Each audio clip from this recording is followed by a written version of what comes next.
धरती आबा भगवान बिरसा मुंडा की धरती, सिद्धू कान्हू की धरती, नीलांबर पीतांबर की इस धरती, क्रांतिकारियों की भूमि झारखंड का मैं दिल से जय जोहार कहता हूं। आपका क्रांतिकारी इस्तकबाल करता हूं, आपको नमस्कार करता हूं, आपको आदाब करता हूं। साथियों, मेरी आवाज जहां तक पहुंच रही है, झारखंड के आप तमाम आदरणीय बुजुर्गों का, माताओं बहनों का, किसान मजदूर भाइयों का, हमारे खेतों में काम करके, फैक्ट्रियों में काम करके, दुकानदारी करके, बिजनेस करके, तमाम तरीके से मेहनत करके अपने परिवार का भरण पोषण करने वाले आप तमाम मेहनतकश आवाम का दिल से शुक्रिया अदा करता हूं कि आप सब झारखंड के माताओं बहनों ने, झारखंड के तमाम निवासियों ने जो भारत जोड़ो न्याय यात्रा को अपना समर्थन दिया है, अपना प्यार दिया है, उसके लिए हम आपको कोटि कोटि धन्यवाद कहते हैं। दोस्तों, आप सब जानते हैं कि आज देश के अंदर किस तरह की परिस्थिति पैदा की गई है।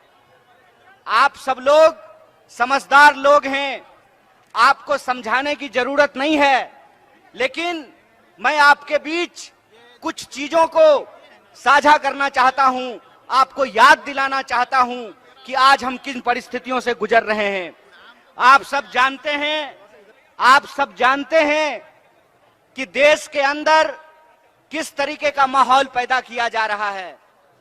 आपको मालूम है कि जो पिछला 30 जनवरी गुजरा है, 30 जनवरी को हम लोग बापू को याद करते हैं, अपने राष्ट्रपिता महात्मा गांधी को याद करते हैं कि किस तरीके से नफरत ने, हिंसा ने बापू की जान ले ली और बापू ने इस देश के लिए शहादत दी।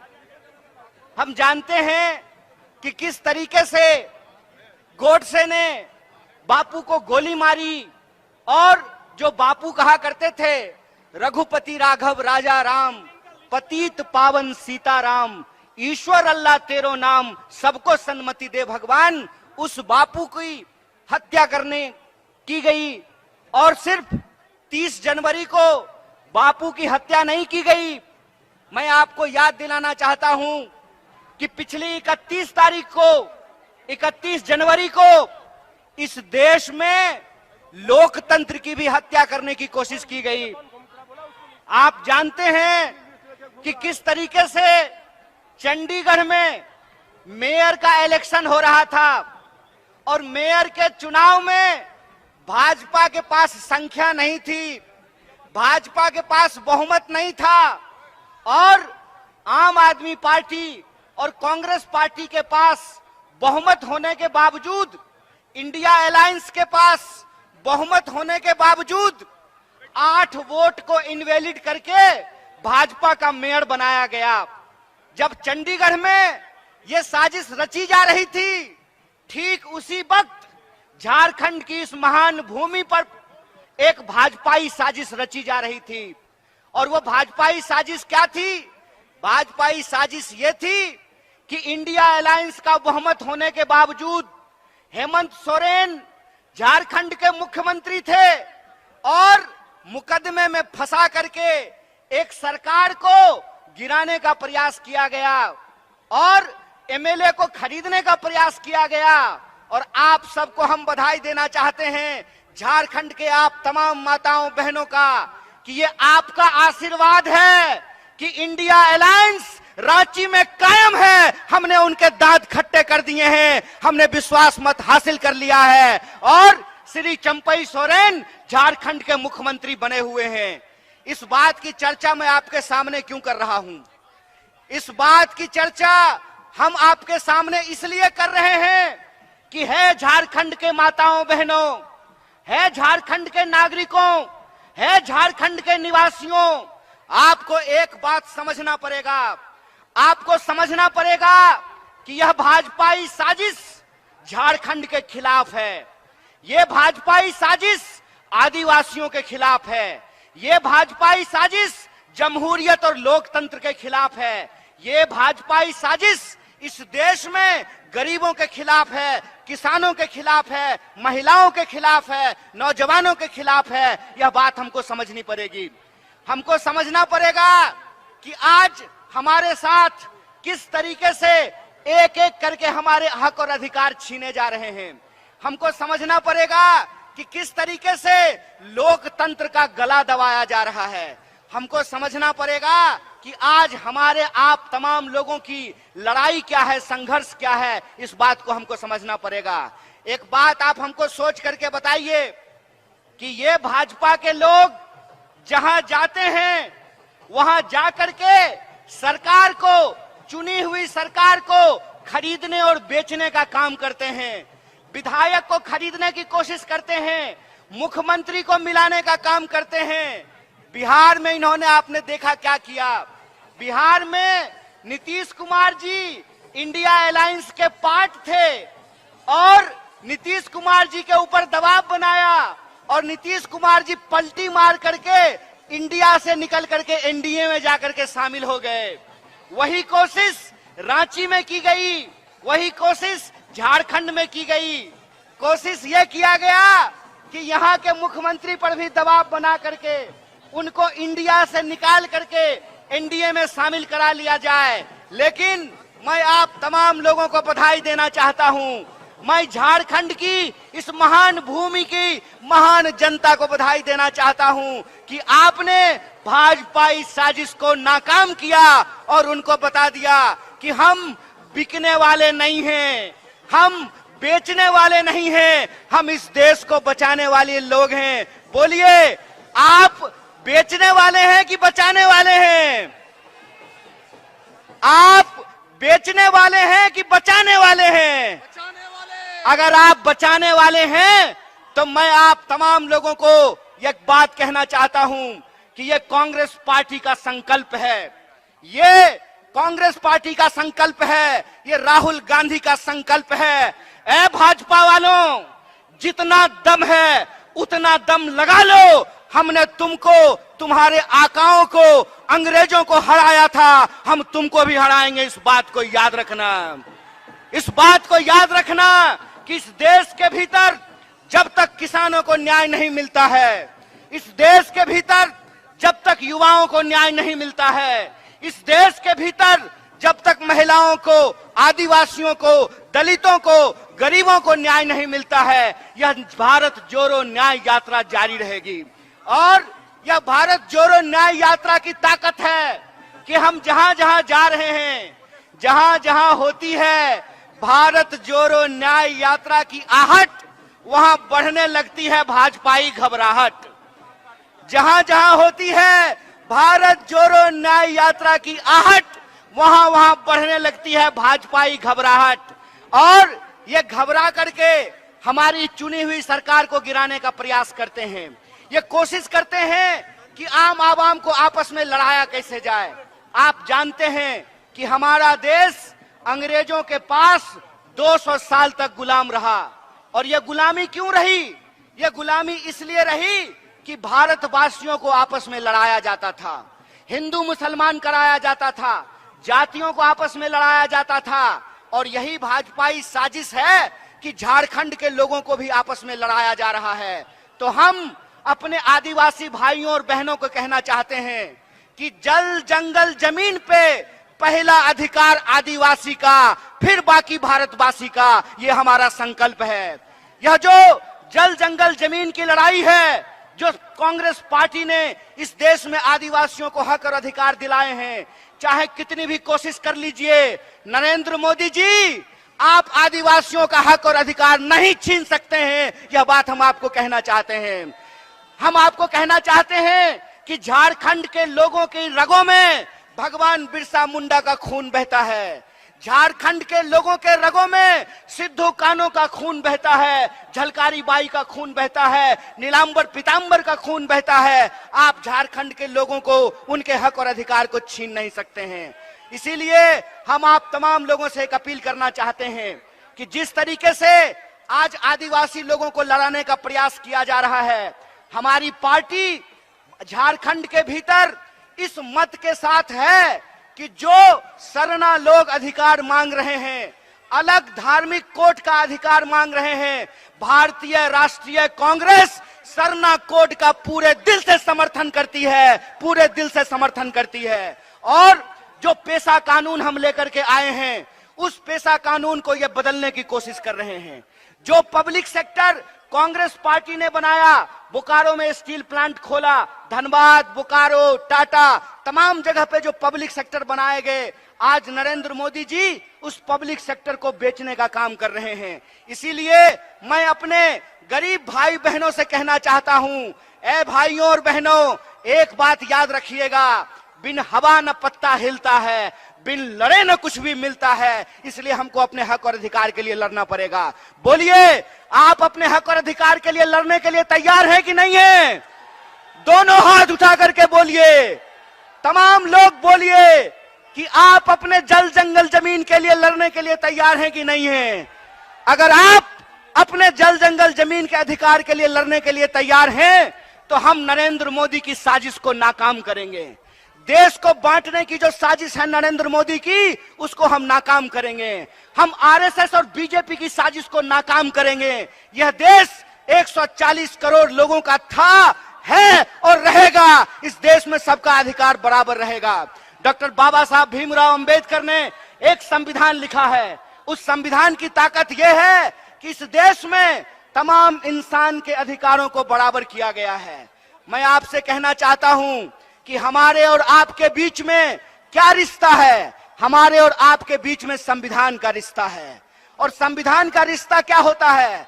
संविधान का रिश्ता यह होता है कि ये जो मंच पे बैठे हुए लोग हैं, देख लीजिए इनको, ये जो मंच पे बैठे हुए लोग हैं, इनका भी वोट एक है। और आप जो जनता नीचे जमीन पे बैठे हुए हैं, आपका भी वोट एक है। ये संविधान की ताकत है, ये डॉक्टर बाबा साहब भीमराव अंबेडकर की ताकत है। इसीलिए जब हम महात्मा गांधी को याद करते हैं, तो हम महात्मा गांधी को याद करते हैं इस देश की एकता के लिए। जब हम शहीद आजम भगत सिंह को याद करते हैं, तो हम याद करते हैं उनकी वीरता के लिए। और जब हम डॉक्टर बाबा साहब भीमराव अंबेडकर को याद करते हैं, तो हम याद करते हैं समानता के लिए। इसीलिए हमको याद करना पड़ेगा झारखंड की भूमि को धरती आबा भगवान बिरसा मुंडा को, कि जब अंग्रेज साम्राज्य को अंगूठा दिखाने का सवाल आया, अंग्रेजी साम्राज्य का दांत खट्टा करने का सवाल आया, तो आदिवासी नेता बिरसा मुंडा, भगवान बिरसा मुंडा उठ खड़े हुए और उपनिवेशी ताकत को चुनौती देने का काम किया। इसीलिए हम आप तमाम झारखंड वासियों से भी कहना चाहते हैं कि अगर हम अपना जल जंगल जमीन बचाना चाहते हैं, अगर हम अपना अधिकार बचाना चाहते हैं, अगर हम अपने आने वाली पीढ़ी का भविष्य बचा करके रखना चाहते हैं, तो हमको संघर्ष करना पड़ेगा। और जो हमारे साथ अन्याय हो रहा है, उस अन्याय के खिलाफ हमको अपनी आवाज को मुखर करना पड़ेगा। और आप जानते हैं कि जब देश में बह रहा हो अन्याय की आंधी, तो न्याय के लिए लड़ रहे हैं राहुल गांधी। इस बात को याद रखिएगा। बोलिए, अपने न्याय के लिए, अपने हक और अधिकार के लिए, अन्याय के खिलाफ न्याय के पक्ष में आप संघर्ष करेंगे कि नहीं करेंगे? अगर आप संघर्ष करेंगे तो मैं एक बात कहना चाहता हूं, सुन लीजिए जय शाह के पप्पा जी, डैडी जी, जय शाह के डैडी जी, एक बात सुन लीजिए। आपके सूटकेस में जितना दम है ना, उतना दम आप लगा लीजिए। आपके ईडी में जितना दम है, उतना दम आप लगा लीजिए। हम भारत के लोग हैं, हम ईमान बेचने वाले लोग नहीं हैं, हम ईमान बचाने वाले लोग हैं, हम देश बचाने वाले लोग हैं। इस बात को याद रखिएगा। कहते हैं ना कि जब किसी इंसान को सत्ता मिलती है, तो अहंकार सर चिढ़ करके बोलता है, और जब किसी का अहंकार सर चढ़ कर बोलता है, तो ये जनता है, ये आप लोग हैं जो अपने वोट की ताकत से लोगों को कुर्सी पे बिठाते भी हैं और कान पकड़ करके कुर्सी से नीचे भी उतारते हैं। यह बात आपको याद रखना पड़ेगा। आपको याद रखना पड़ेगा कि आपके और हमारे समाज को, हमारे देश को, हमारे राज्य को जो बांटने की कोशिश की जा रही है, इस कोशिश को हमको नाकाम करना पड़ेगा। हमको यह सोचना पड़ेगा कि नेता अगर अपने बच्चा के बारे में सोच सकता है, तो आदिवासियों को भी अपने बच्चे के बारे में सोचना पड़ेगा, दलितों को भी अपने बच्चे के बारे में सोचना पड़ेगा, गरीबों को भी अपने बच्चे के बारे में सोचना पड़ेगा, किसानों को भी अपने बच्चे के बारे में सोचना पड़ेगा, मजदूरों को भी अपने बच्चे के बारे में सोचना पड़ेगा। आपको सोचना पड़ेगा कि इस देश के भीतर आज जो नीतियां लाई जा रही है, उन नीतियों के चलते एक एक करके हमसे हमारा हक और अधिकार छीना जा रहा है, सारा संसाधन छीना जा रहा है। आप एक बात पर विचार करके बताइए कि इस देश के भीतर बीसीसीआई का सेक्रेटरी बनेगा गृह मंत्री का बेटा है। मतलब बीसीसीआई के सेक्रेटरी को बनाने के लिए गृह मंत्री जी तैयार हैं। गृह मंत्री के बेटा को मिलेगा बीसीसीआई का सेक्रेटरी और आम लोगों के बच्चों को मिलेगा 4 साल की ठेके वाली नौकरी।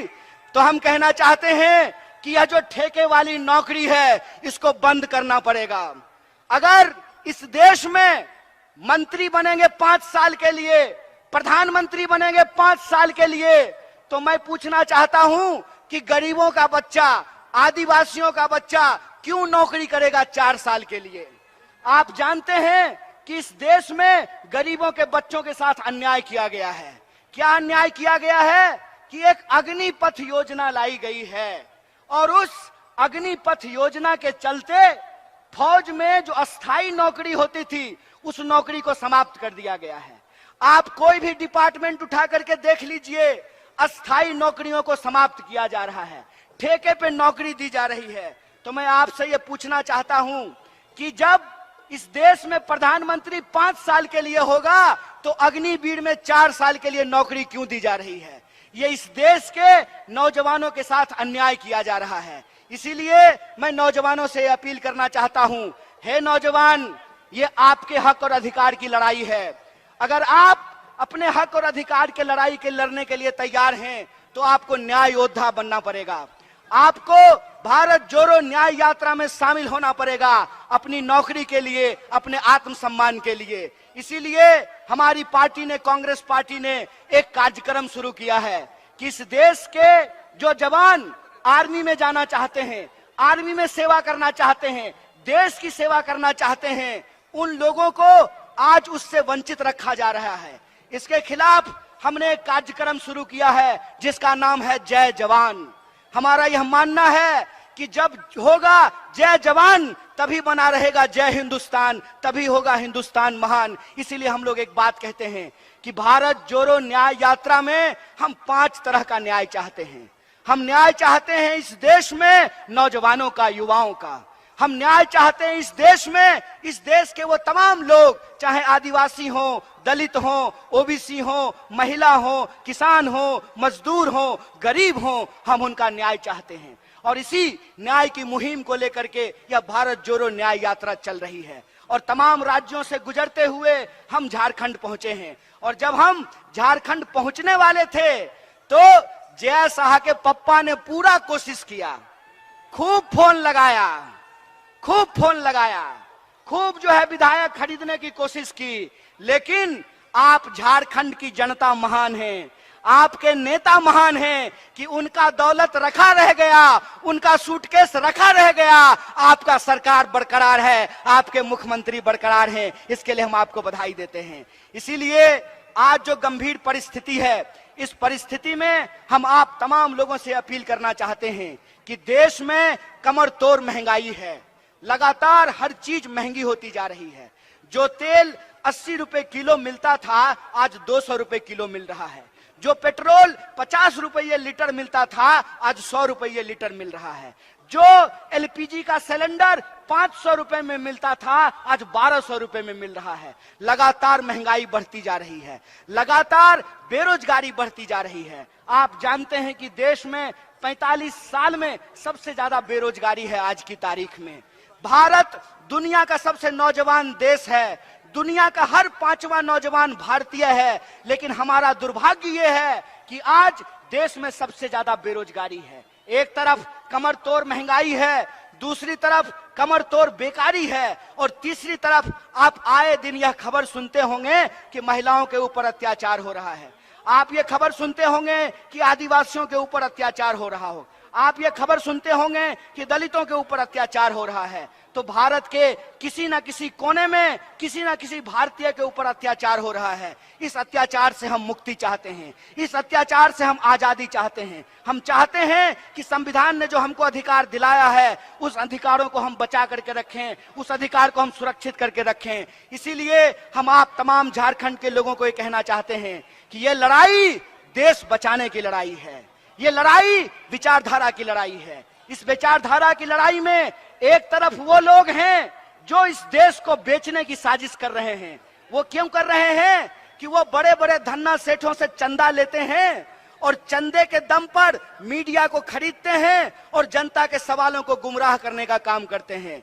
इसीलिए मैं कहता हूं कि इस मॉडल के खिलाफ हमको आवाज उठाना पड़ेगा। ये मॉडल है कि तुम मुझे चंदा दो, मैं तुम्हें धंधा दूंगा। ये मॉडल हमको समझना पड़ेगा। हमको ऐसा मॉडल चाहिए जो हमारे बच्चों को नौकरी दे, जो किसानों को उनके फसल का दाम दे, जो मजदूरों को मजदूरी दे, जो महिलाओं को आत्मसम्मान दे, जो आदिवासियों को जल जंगल जमीन का अधिकार दे। और आपको यह बात ध्यान रखना पड़ेगा कि अगर हम एकजुट नहीं रहेंगे तो ये हमको बार बार अपमानित करने का काम करेंगे।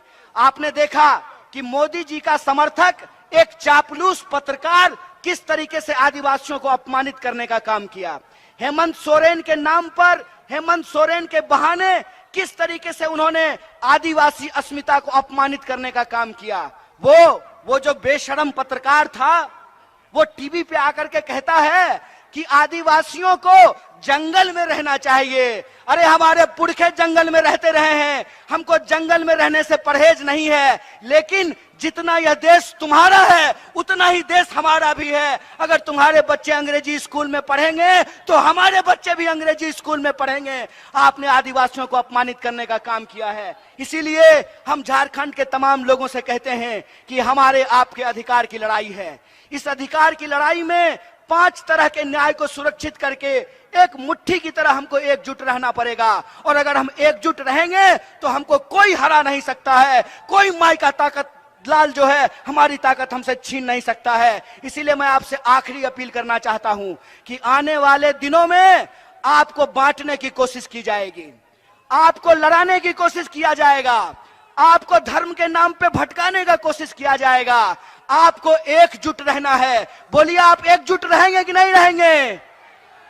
अगर आप एकजुट रहेंगे तो हम आपसे वादा करते हैं कि यह इंडिया अलायंस न सिर्फ भारत को बचाएगा बल्कि आने वाले दिनों में हम तमाम आम आवाम के लिए एक बेहतर भारत का निर्माण करेगा। इसी आशा और विश्वास के साथ जो हमारे झारखंड प्रदेश कांग्रेस कमेटी के तमाम नेता यहाँ मौजूद हैं उनका शुक्रिया अदा करते हुए और आप सबका शुक्रिया अदा करते हुए अपनी बात को खत्म करूंगा। शुक्रिया। इनकलाब जिंदाबाद। जय जोहार, जय जोहार, जय जोहार, जय जोहार, जय झारखंड।